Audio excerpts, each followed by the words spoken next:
जय श्री कृष्ण। राधे राधे। राधे सत्संग में सत्संग का रसपान करते सभी आत्मीयजनों,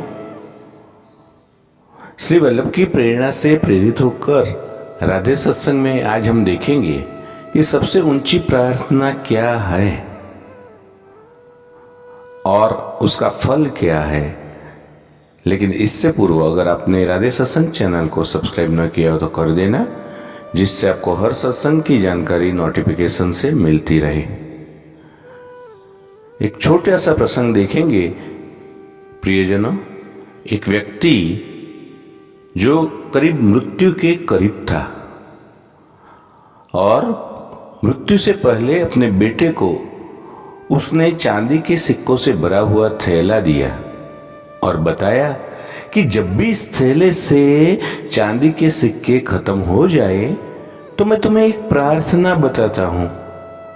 उसे दोहराने से चांदी के सिक्के फिर से भरने लग जाएंगे। उसने बेटे के कान में 4 शब्दों की एक प्रार्थना कही और वह तुरंत मर गया। अब बेटा चांदी के सिक्कों से भरा थैला पाकर आनंदित हो उठा और उसे खर्च करने में लग गया। वह थैला इतना बड़ा था कि उसे खर्च करने में कई साल बीत गए। इस बीच वह प्रार्थना भूल गया जो उसको उसके पिता ने बताई थी।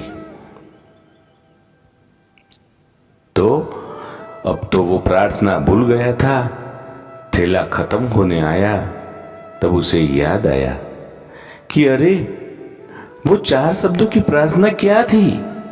उसने बहुत याद किया लेकिन उसे याद ही नहीं आया। अब वह लोगों से पूछने लगा। पहले पड़ोसियों से पूछने लगता है कि ऐसी कोई प्रार्थना तुम जानते हो कि जिसमें 4 शब्द हो।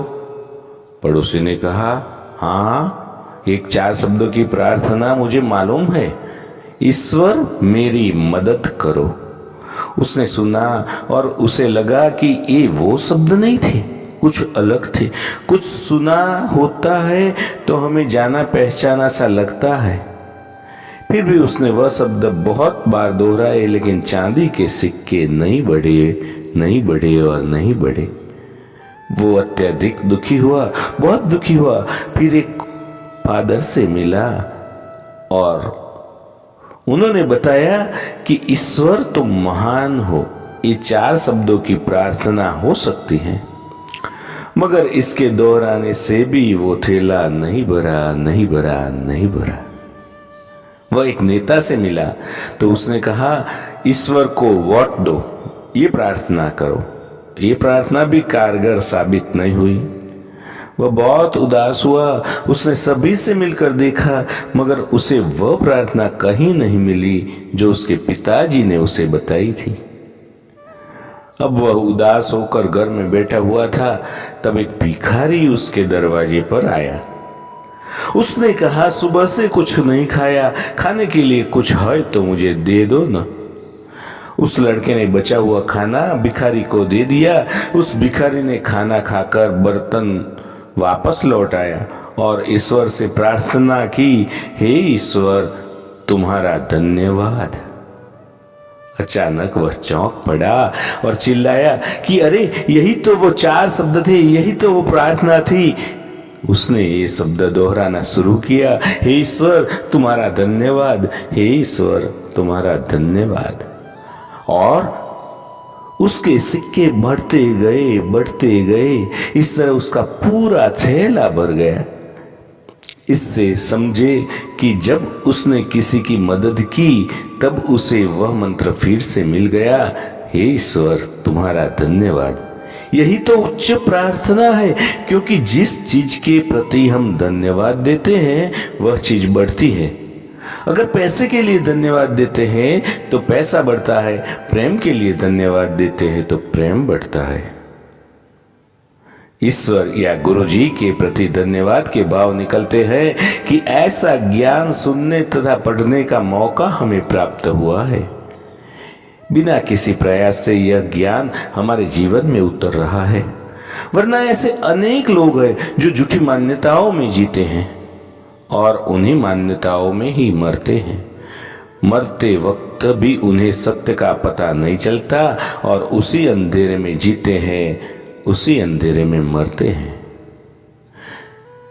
तो प्रियजनों, इस कहानी से समझे कि हे ईश्वर तुम्हारा धन्यवाद। ये 4 शब्द नहीं, प्रार्थना की शक्ति है। अगर ये 4 शब्द दोहराना किसी के लिए कठिन है तो इसे 3 शब्दों में ये कह सकते कि ईश्वर तुम्हारा धन्यवाद। ये 3 शब्द भी ज्यादा लग रहे हैं तो 2 शब्द कहें कि ईश्वर धन्यवाद,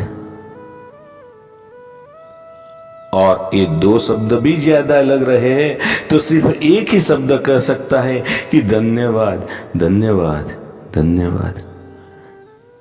तो प्रियजनों, हम सब इसके साथ धन्यवाद दे उस ईश्वर को कि जिसने हमें मनुष्य का जन्म दिया। उसमें ही 2 बातें, पहली तो सांस का चलना और दूसरी सत्य की प्यास। यही प्यास हमें खोजी से भक्त बनाएगी, यही प्यास भक्ति और प्रार्थना से हो, और उससे मिलेगा आनंद, परमानंद और तेज आनंद। तो प्रियजनों, इस छोटे से सत्संग प्रसंग के साथ आज के राधे सत्संग को श्री वल्लभ के चरणों में समर्पित करके अत्रे विराम दे। फिर मिलेंगे राधे सत्संग में नए सत्संग के साथ। जय श्री कृष्ण। राधे राधे।